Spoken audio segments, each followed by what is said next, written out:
To all of you तुम्हा सर्वांचं मनपूर्वक स्वागत आहे साहित्य विवर या यूट्यूब चॅनलवर. या चॅनलवर आपण इंग्लिश ग्रामरशी संबंधित एक सिरीज चालवलेली आहे आणि त्यामध्ये आपण स्पेशली आता सध्या वन वर्ड सबस्टिट्यूशन घेत आहोत आणि समोर पूर्ण व्होकॅब्युलरी कंप्लीट करणार आहोत आणि अशा पद्धतीने नंतर इंग्लिश ग्रामरचे लेक्चरसुद्धा घेणार आहोत.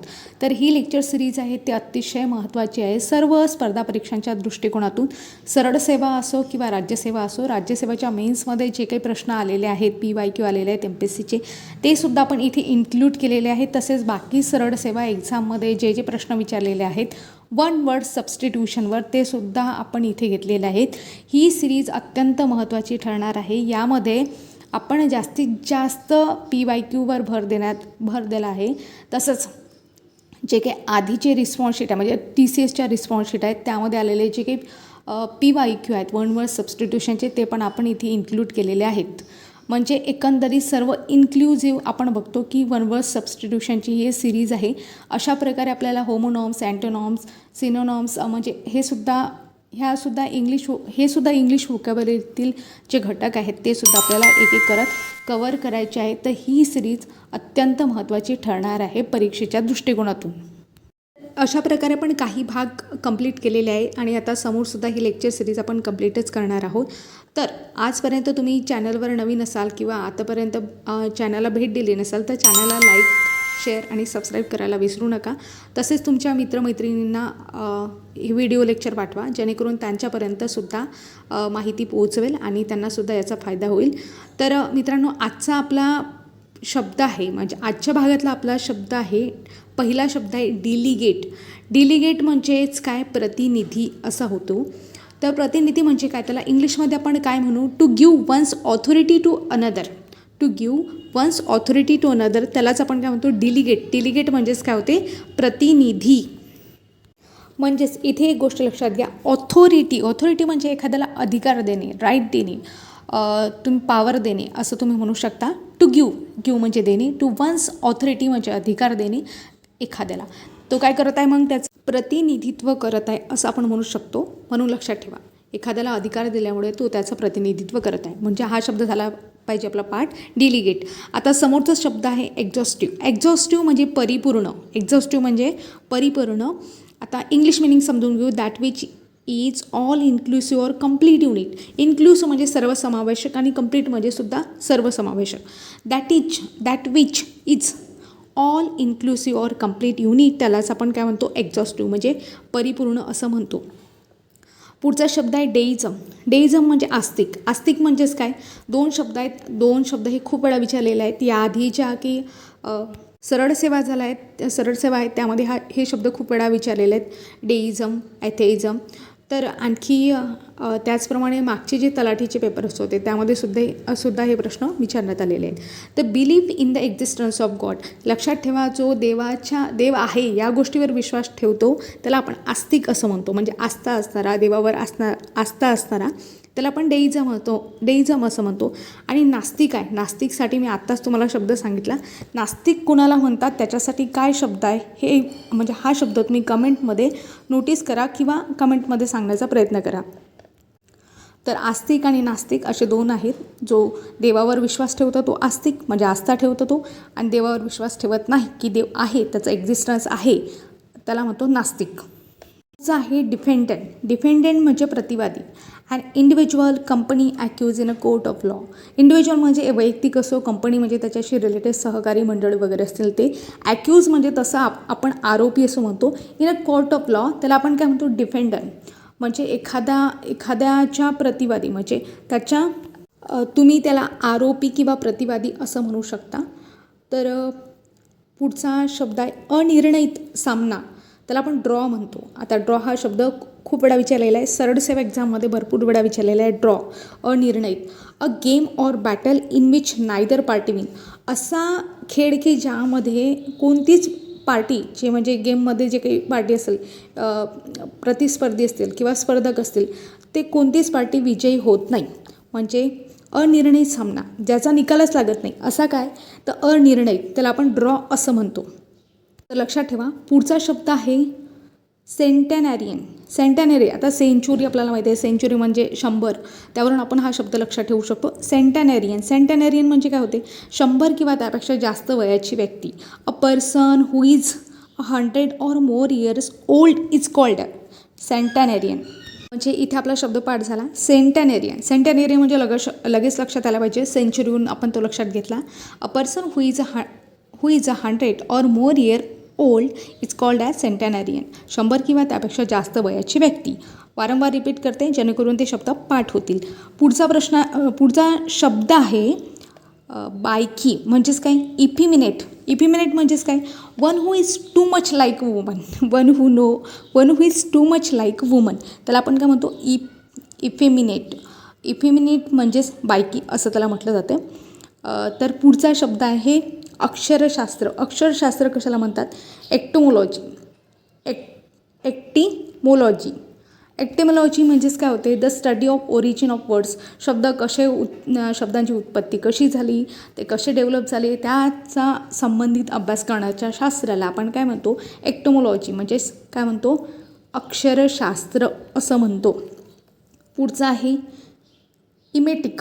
इमेटिक म्हणजे काय होते, उलट्या होणारे औषध. उलट्या होणारे जे काही औषध असते त्याला आपण इमेटिक असं म्हणतो.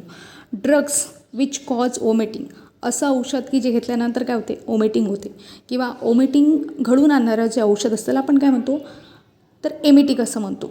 मग ड्रग्स विच कॉज वोमिटिंग लक्षात ठेवा. वोमिटिंग म्हणजेच उलट्या होणे असं म्हटलं जाते. तर drugs which cause vomiting called as emetic. म्हणजेच काय, तर उलट्या होणारे औषध. पुढचा शब्द आहे एक्झिक्युटिव्ह. एक्झिक्युटिव्हमध्ये आपण बऱ्याच वेळा हा शब्द ऐकलेला आहे, CEO. CEO म्हणजे काय, चीफ एक्झिक्युटिव्ह ऑफिसर. आता CEO कुठे असतात, कोणत्या स्तरावर असतात, म्हणजे तालुका स्तरावर असतात का, की गाव पातळीवर असतात, की जिल्हा पातळीवर असतात, की राज्य पातळीवर असतात, तर हे कमेंटमध्ये सांगण्याचा प्रयत्न करा. CEO कोणाला म्हणतात, तर ते सुद्धा तुम्ही सांगा. तर आता इथे आपण बघतो की आपला शब्द आहे एक्झिक्युटिव्ह. एक्झिक्युटिव्ह म्हणजे कार्यकारी. The body of government which maintains law and order and implements laws made by the legislature. आता यामध्ये the body of government which maintain law and order and implements law made by the legislature. त्यालाच आपण काय म्हणतो, executive, कार्यकारी. म्हणजेच इथे आपण असं म्हणू शकतो, सरकारची, गव्हर्नमेंटची अशी एक बॉडी की जे लॉ अँड ऑर्डर मेंटेन करण्याचं काम करते, त्याचं अंमलबजावणी करण्याचं काम करते, त्यालाच आपण काय म्हणतो, एक्झिक्युटिव्ह. तर आता प्रत्येकाने आपापल्या जिल्ह्याचे चीफ एक्झिक्युटिव्ह ऑफिसर कोण आहेत ते कमेंटमध्ये सांगण्याचा प्रयत्न करावा. पुढचं आहे इसेंट्रिक म्हणजे वाईट चालीचा. वाईट चालीचा म्हणजेच काय होते, अ मॅन ओल्ड हॅबिट्स म्हणजे आपण त्याला काय म्हणतो, इसेंट्रिक, वाईट चालीचा. हा सुद्धा शब्द विचारण्यात आलेला आहे. पुढचा शब्द इगोइस्ट. हा सुद्धा आलेला आहे. इगोइझम असे शब्द भरपूर वेळा विचारण्यात आलेले आहेत. One who thinks and talk too much about himself. एखाद्याबद्दल अहमजन्य भावना असते त्याला काय म्हणतो आपण, इगोइस्ट असं म्हणतो. One who thinks and talk too much about himself, त्याला आपण काय म्हणतो, इगोइस्ट, अहमन्य असं म्हणतो. पुढचा शब्द आहे इक्विलिब्रियम म्हणजे समतोल. A state of perfect balance. आता सुद्धा पर्यावरणाचं इक्विलिब्रियम बिघडलेला आहे, म्हणजे समतोल बिघडलेला आहे. तो आपल्याला काय करायचा आहे, परफेक्ट बॅलन्स करायचा आहे, जेणेकरून पुढच्या पिढीसुद्धा काय होते, शाश्वत होतील. त्यासाठी आपण एक जागरूक नागरिक म्हणून सगळ्यांनी प्रयत्न करणं गरजेचं आहे. तर त्यासाठी यावरून तुम्ही हा शब्द लक्षात ठेवू शकता, इक्विलिब्रियम म्हणजेच काय, समतोल. A state of perfect balance. प्रत्येक गोष्ट समतोल म्हणजे इक्विलिब्रियम मध्ये असली तर ती काय राहते, शाश्वत राहते. जसं आपल्या बॉडीचा pH कमी जास्त झाला तर आपल्याला ॲसिडिटी होते, किंवा त्याच्यावर आपल्याला अँटासिड घ्यावं लागते, म्हणजे अँटासिडची गोळी घ्यावी लागते. म्हणजेच आपण काय करत असतो, आपल्या बॉडीचा pH मेंटेन करत असतो. म्हणजेच काय करतो आपण, बॉडी इक्विलिब्रियममध्ये ठेवतो. तर अशाच प्रकारे प्रत्येक गोष्टीमध्ये इक्विलिब्रियम गरजेचा असतो. पुढचा शब्द आहे प्रायश्चित. प्रायश्चित बऱ्याच वेळा ऐकण्यात आलेला आहे आणि हा शब्द आलेला सुद्धा आहे. एक्सपिएट. एक्सपिएट म्हणजे प्रायश्चित. To make atonement for one sins, त्यालाच आपण एक्सपिएट असं म्हणतो, म्हणजेच प्रायश्चित. अटोनमेंट म्हणजे सुद्धा प्रायश्चित होते. हा शब्द लक्षात ठेवा, येऊ शकते. अटोनमेंट म्हणजे काय किंवा एक्सपिएट म्हणजे सिनोनिम्समध्ये असे शब्द विचारू शकतात आणखी. तर प्रायश्चित म्हणजे काय होते, एक्सपिएट असं होते. पुढचा शब्द एक्सपेक्टिंग, अपेक्षा.